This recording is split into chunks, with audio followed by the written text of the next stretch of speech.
Alright, the fight guy's back. We got UFC Madison Square Garden here. Got my Rangers shirt on for Madison Square Garden. I'm still bitter about my Singapore shirt not arriving in time. Prime's supposed to have 2-day shipping. This thing must have been made in Singapore, so I didn't have it for last week.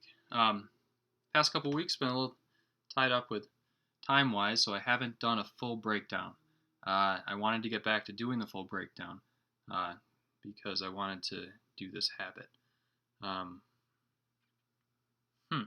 Alright, so first fight we have Hakeem Dawodu versus Julio Arce. I saw Julio Arce in Rochester. He came out to that Viva Me Ver song by Mark Anthony. Da da da. Took my wife to Rochester. She didn't know what she was getting herself into, and then Julio comes out with the Mark Anthony song, and all of a sudden she's ready for blood.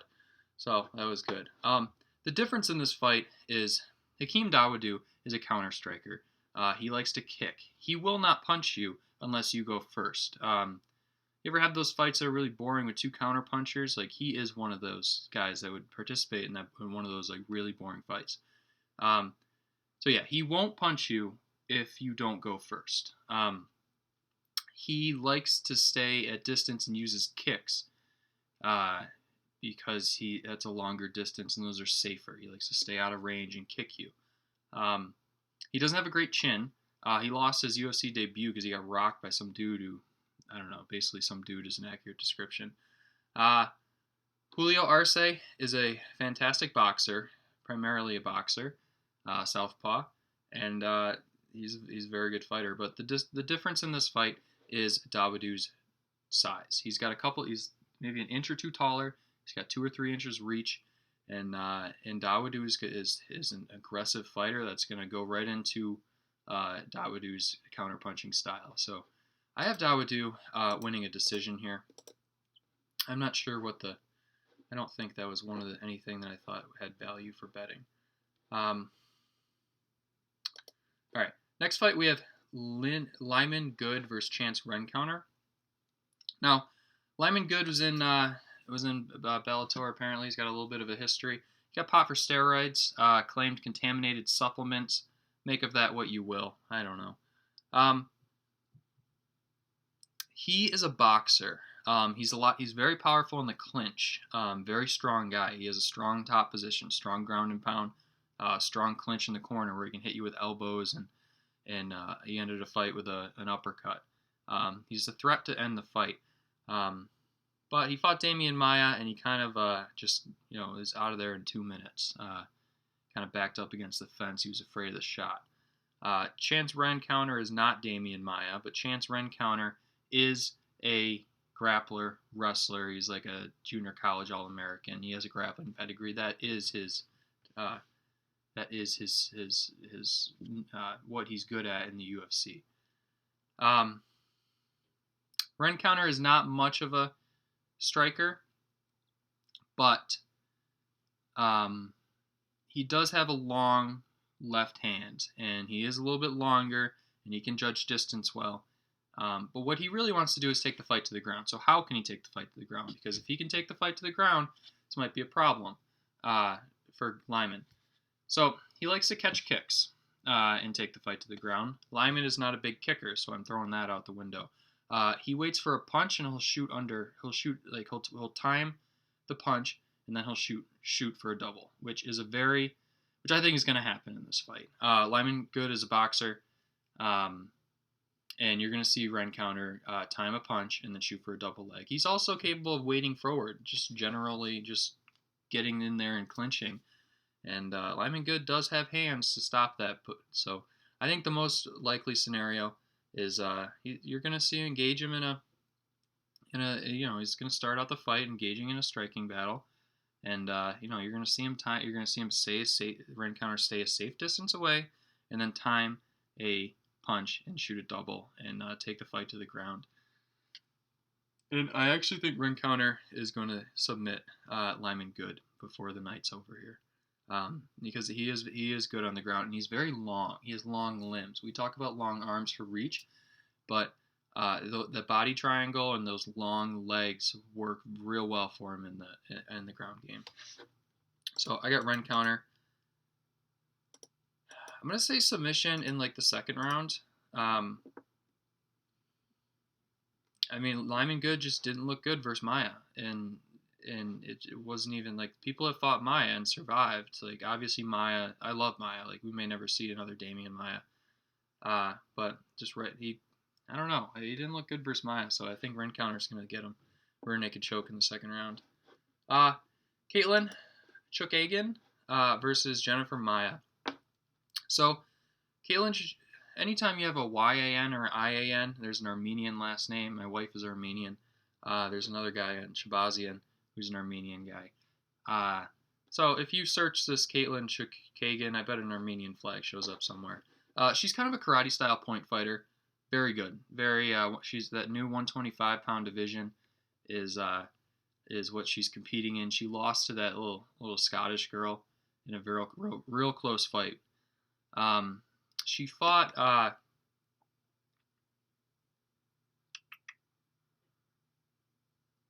the girl who most recently fought Valentina Shevchenko. I forget, Liz Carmouche, and she physically. Liz Carmouche did not physically. It was an equal. There was equal physicality in that fight. The grappling scenarios were not. She was not overmatched. Katlyn was not overmatched. And she can grapple quite well, but she is a karate point fighter, back leg, running backwards. But her last fight, maybe her last two, she has made a little bit of a change. She sat down more on her punches. She lost to Jessica I think, and she after that fight, she kind of made a change. I didn't think she deserved to lose. I thought she landed a lot more, but the judges didn't like the perimeter movement. So in the next fight, or maybe two fights, she made a change where she's sitting down on her punches a little more.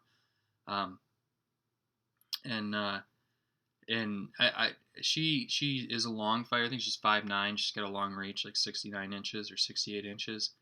And she's going to have a massive size advantage over Jennifer Maia. She's like 6 inches taller and like 5 inches of reach or something. There's going to be a really bad reach disadvantage for Maia. Maia looks to strike. She is a boxer. I'm not tremendously impressed with her. And I don't think I think she's not going to beat Katlyn Chookagian in a kickboxing match. I just don't see that happening. More specifically, she had a horrible weight cut.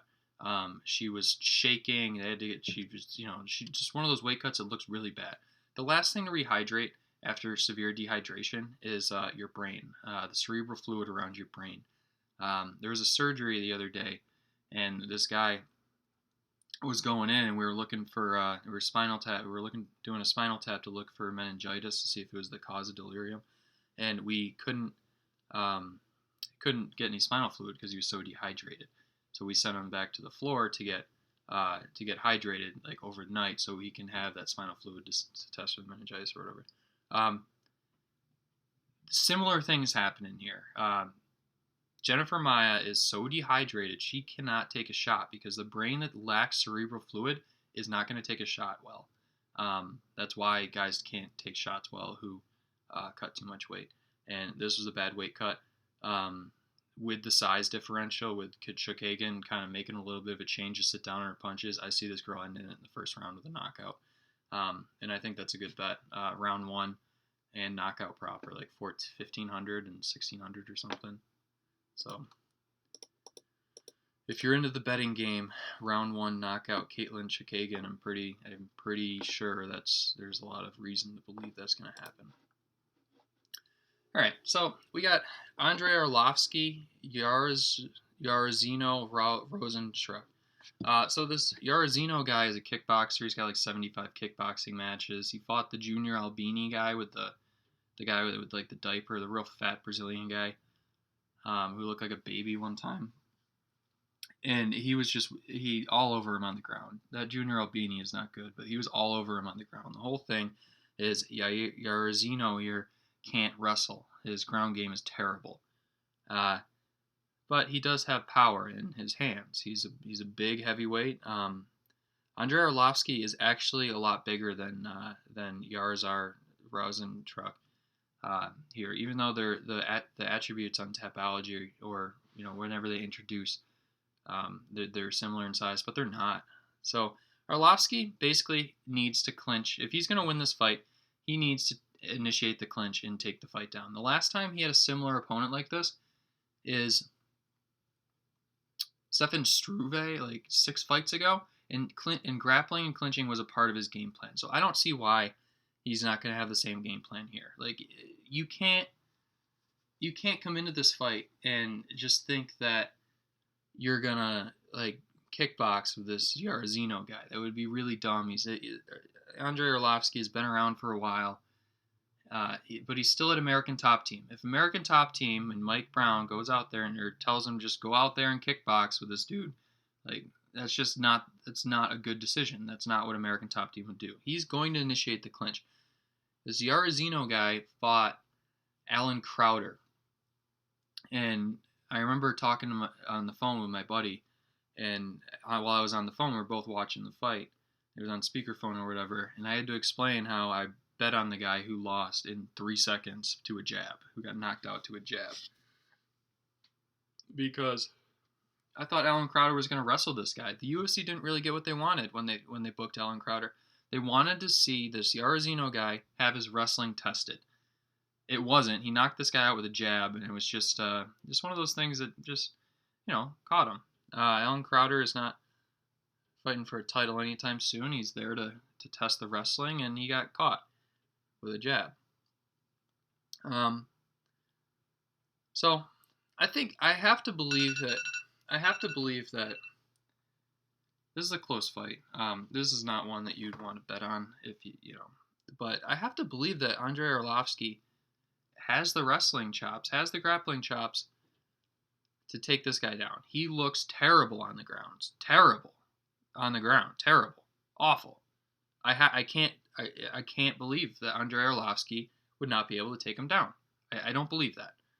So I have Andrei Arlovski winning a decision because he's going to get the grappling. This guy can't grapple, can't wrestle, and Arlovski is in the game. You're not in the game for this long without knowing how to wrestle and grapple and having all the skills, like master of none, trader, jack of all trades.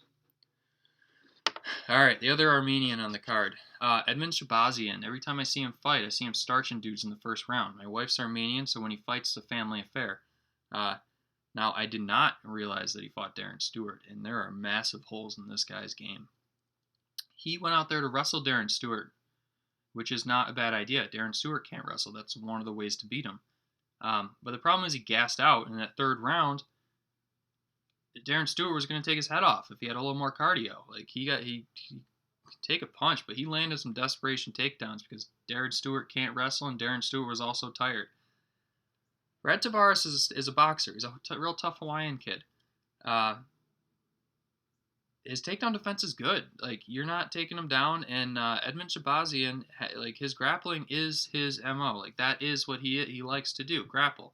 Problem is, he showed that if he does grapple, he gasses out. And if he gasses out versus Brad Tavares will knock you out. Now, Brad Tavares doesn't have the power that Darren Stewart does, but you don't need power to knock someone out. If this Shahbazyan guy gets gassed in that third round, like the only time I've ever seen him in the third round was, anytime I've ever seen this guy out of the first round was that Darren Stewart fight. And he just completely fatigued. So I'm not even chalking it up to just the grappling. It's taxing grappling style that he was using.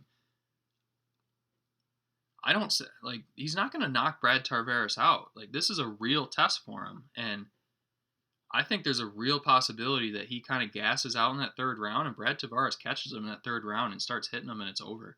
I think that's a good bet. For round 3, end of fight, Brad Tavares, whatever it is, 1,500, 1,700 or something. It's something, but the only time I've ever seen Edmen Shahbazyan out of the first round, he gassed in the third round. So why is it not going to happen here? He's only 21. This isn't John Jones. He's not going to walk through these. He's not going to, like, wash these fighters out. Like, it's the UFC. I don't know, man. This kid doesn't seem like he has the talent that John Jones. He wants to be the youngest ever champion. Who's the champ at 85? Adesanya? I don't see it, but Anyways, really talented fighter. I just think he's going to run into a little bit of a problem in the third round. It's worth betting on.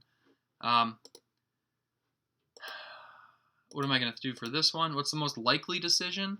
Probably Edmen Shahbazyan by decision. But I think there's a real hole in his game in that third round that if you're gambling here, that's something to keep yourself interested in the fight. Shane Burgos, he's got a grenade tattooed on his right shoulder, so I'd watch out for his right hand, because if you get a grenade tattooed on your right shoulder, you probably think your right hand is really powerful. I've seen Amirkhani fight. His name's Mr. Finland. He's Kyrgyzstanian. I don't know. Timu Solani's Mr. Finland. I don't know what he's doing. He can't take a punch. Jason Knight knocked him down twice in the first round. I'm gonna say he gets knocked out in the first round again the dude with the grenade tattooed on his right arm is gonna knock this dude out with his right hand. It's simple. Corey Anderson versus Johnny Walker. I don't see it. I see Corey Anderson. Corey Anderson claims he gets he's hidden from the title, or he doesn't move the needle or something. He's not popular enough, so he doesn't get a title shot. He got knocked out by OSP, and then he got knocked out by Jimmy Manawa 2 in a row, and then he beat Ed Herman or something, or Patrick Cummings. I think it was Patrick Cummings. And I think these are all by decision. And he beat Glover Teixeira. He put a singlet on and beat Glover Teixeira, and then he beat Ilir Latifi. That's not a title shot resume after getting knocked out twice. He's complaining and whining about holding out, and I don't know, man. This is not unfair to him. Beat Johnny Walker, and then you can fight Dominic Reyes for a number 1 contender fight. That's what. If this is your line of work, that's what's fair. And again, if Johnny Walker wins this fight, I think Johnny Walker's set up to fight Dominic Reyes for that number 1 contender spot. But the point is, I don't know. The point is, Johnny Walker can't wrestle, or hasn't shown it in the past. So Johnny Walker's going to need to learn how to take down defend in this fight, and he's going to be tested. That's why this fight was put together. To put a high-level wrestler like Corey Anderson with a gas tank that doesn't stop against Johnny Walker, who can't stop the takedown. Let's see if Walker can stop the takedown and then win a fight in spectacular fashion like he has, because he knocks everyone out. I think Corey Anderson's chin's too... Johnny Walker is a talent, and he has a gift for this almost. I don't know. I don't see how he doesn't knock Corey Anderson out in this fight. I don't, but I don't think there's any betting value here. But I don't know. This is a really interesting fight, and I'm really excited to see it. I think he's gonna knock him out probably round 2, maybe. There will be some grappling, and then he'll catch him round 2. All right, next fight, Kevin Lee versus Gregor Gillespie. When I first researched this fight, I thought people were sleeping on Kevin Lee.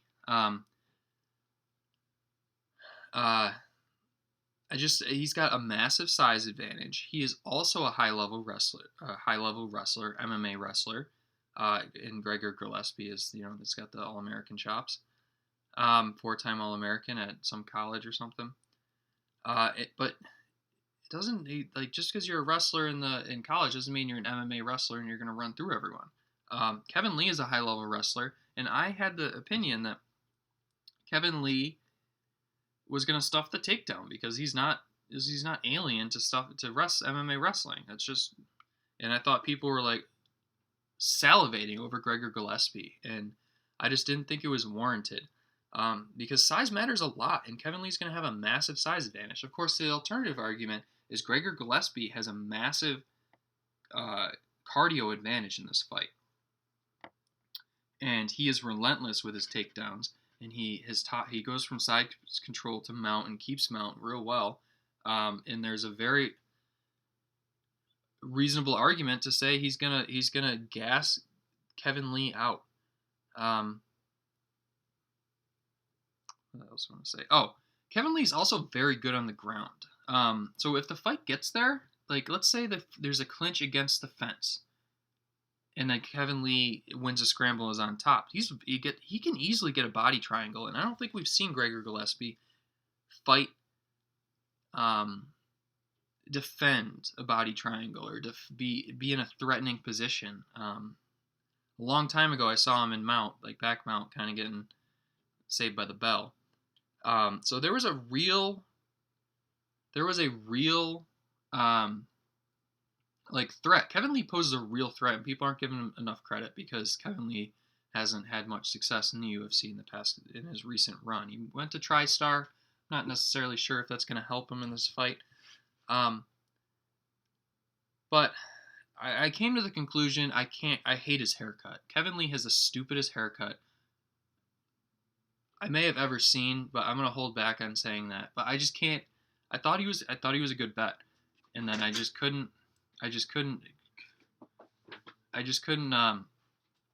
couldn't get myself to pull the trigger because I can't root for the guy with that haircut. And then he shows up to weigh-ins with staph infection, most likely staph infection, which obviously is going to hinder him tremendously in the fight against a guy who is a cardio wizard. So what I do think is a good play here is I think it's plus 1,500 that Gregor Gillespie ends this fight in the third round. I think there's a reasonable narrative surrounding Gregor Gillespie takes Kevin Lee down, makes him tired for 3 rounds, and then he finds that side control, transitions to mount, holds mount, and then finishes the fight from ground and pound or back mount, also back mount, ground and pound. But I will say this. It wouldn't surprise me one bit if Kevin Lee kind of just put makeup on himself because he knows the staph infection infected him so much with Tony Ferguson. I don't know. I'm just going to enjoy this fight. Gregor Gillespie is a little bit of a favorite. I think there's a fun little thing to keep you interested in that third round finish category. But just enjoy this fight. You don't need to bet on everything. So I think the most likely scenario is Gregor Gillespie wins by decision. But look for that cardio. Look for that staph infection, man. That's not nothing. So Derrick Lewis versus Blagoy Ivanov. I don't know. I have no idea on this fight. I'm gonna root for Derrick Lewis. Blagoy Ivanov gets hit a lot. He will say that. There will be a massive size and reach advantage. And let's not forget, Derrick Lewis does have a boxing background. He was a boxing fan before he went to jail. Or he was a boxer before he went to jail. But he has massive back issues. He just had surgery on his knees. There's all sorts of... I don't know what's going to happen in this fight. This other guy hasn't been knocked out. He beat Fedor in combat sambo, so the guy can fight. He's very skilled. He's also got stabbed in the heart in a bar fight and came back to fighting. You'll see a stab wound, so it's hard to bet against a guy who got stabbed in the heart and then returned to fighting. But I have no idea who's going to win this fight. I would be lying to you if I said that. I would be lying to you if I said that there was any sort of, if I had any sort of idea who was going to win this fight. And I have a weird amount of integrity when I do these. An obnoxious amount of integrity. Can't lie to the people. The fight guy is a man of the people. You can't lie. Lewis by decision. I think Lewis is going to catch him. I mean, Derrick Lewis has no size advantage. I don't know. I'm going to put second round knockout. Stephen Thompson versus Vicente Luque. So, Vicente Luque, I like him a lot. He's like Mike Perry, but a lot better, in my opinion. Even though Mike Perry could arguably won that fight, and Mike Perry's a very good fighter himself. So, this is going to be a kickboxing match. And you know who's really, really good at kickboxing? Stephen Wonderboy Thompson. So why would Vicente Luque at even odds? Why would bet Stephen Wonderboy Thompson to win the fight? I think this. I don't think this is going to be a close fight. I'll say that. I don't know who's going to win, but I do not think this is going to be a close fight. Stephen Wonderboy Thompson is either going to pick Luque apart the entire fight and possibly knock him out in the third round when Vicente Luque is down 2 and a little more aggressive and the counters are there, or Vicente Luque is going to starch the old man. But it's not going to be a close fight. You're not going to go into the third round wondering who's winning this fight. You're going to know who wins this fight right off the bat. But the most likely scenario is Thompson by decision. Don't bet the decision because if Thompson wins this fight, he's going to win it by a landslide, and there's a very good chance that if he wins this fight, he's going to knock Luque out. Don't forget, man, Thompson is a powerful guy. But I think Thompson to winning the fight is a good bet. It's even odds. It's like saying what I'm really good at versus someone else who's also good at it, but they're also good at something else. I specialize in this one thing. So Vicente Luque is going to go have a kickboxing match with Stephen Wonderboy Thompson, and you're going to bet on Vicente Luque? I love Vicente Luque. I wish these two weren't fighting. He's one of my favorite fighters. I saw him in Rochester. Which reminds me of that Rochester fight, that Derrick Krantz guy went right across the octagon, punched him right in the face. His striking defense may not be there. I don't know. But I think Wonderboy Thompson is going to win this fight. He got obviously knocked out by Anthony Pettis. As long as there's no, he did take a ton of time off to recover. He's not an idiot. I don't see Vicente Luque going into Stephen Wonderboy Thompson's realm and winning a kickboxing match. I don't see it. I don't hate a third round ending fight for ending the third round prop for Stephen Wonderboy Thompson either. All right, Kelvin Gastelum versus Darren Till. So, Kelvin Gastelum cheated in the weight cut, and apparently the New York State Commission's fining him 25% of his purse. Everyone thinks Kelvin Gastelum is going to win this fight. Everyone thinks, when this fight was at plus 150, when Darren Till was an underdog, I was like, oh, I think Darren Till, those are good odds for Darren Till. And then it went to plus 170. I'm like, why is it going up? And then it went to plus 220 because he missed his flight to come to America. I don't know why Darren Till is a plus 220 underdog in this fight. He is going to have a massive size advantage over Kelvin Gastelum. And he has a massive left hand. That combination right there is not plus 220 worthy. A guy who has a massive size advantage versus in a huge left hand, everything is pointing towards his move to middleweight is going to reap positive rewards. Now Darren Till, see the only thing that would possibly concern me is that if Darren Till got frightened by Gastelum's power. But let me tell you a little story. Darren Till had a night out, and he ended his night by stealing a taxi, right? A man who steals a taxi believes in himself. Darren Till is not going to go in the octagon and all of a sudden, ever since 16 years old, he's done Muay Thai, and all of a sudden he's not going to believe in his left hand or his left body kick. I refuse to believe that. And then that Darren Till who's in there ready to fight is not a plus 220 underdog. That is a very good bet. Darren Till wins plus 220. Kelvin Gastelum cheated on missing weight. Who knows what's going on injury-wise. Kelvin Gastelum probably wins this fight, mind you. But 220 underdog is a very good bet. There's a 55% chance Kelvin Gastelum. He's still a good fighter, but there is no way. Darren Till has a lot of avenues to victory in this fight. And plus 220 is a good bet. And I think Darren Till's going to win by knockout, second round. Kelvin Gastelum gets hit a lot. Kelvin Gastelum just took a ton of damage versus Israel Adesanya, and Israel Adesanya doesn't hit that hard. Israel Adesanya is a tactician, a technical striker. He doesn't hit that hard. Kelvin Gastelum, watch the tape. He gets hit a lot, and Darren Till might just knock him out. I got Darren Till knockout in second rounds. Masvidal Diaz. I got Diaz. Diaz showed up with Nick Diaz. Nick Diaz hasn't been seen in a long time. Diaz is here to fight. He looks awesome. I got him winning a decision against Masvidal. Masvidal also has something here, might be staff. I don't know. It's not the Kevin Lee indication, but I'm not putting my money against Diaz. If push came to shove, I'm personally not betting on this fight. I'm just gonna watch it. I don't need to bet on everything. And there's just this fight is an incredible entertainment value. I'm just gonna watch it. But Diaz at plus 160 or plus 150, I'd bet that, man. Diaz looks good. I know if you look at the tape, Masvidal should win this fight. He has the higher skill set. Diaz is a boxer, no wrestling, and fantastic jiu-jitsu from his back. Masvidal, decent wrestling. He has kicks. He has more weapons, but something tells me Diaz is winning this title. He brought Nick with him, fellas, and well, mostly fellas who are watching this. All right.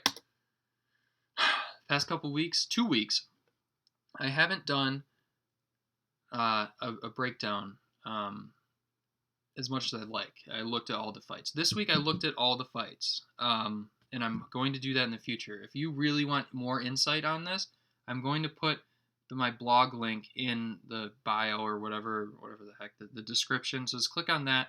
It's an interesting read if you care about the different skill sets and how they're going to exactly play out in the UFC 244. But Fight Guy will be back next week, so make sure to check in.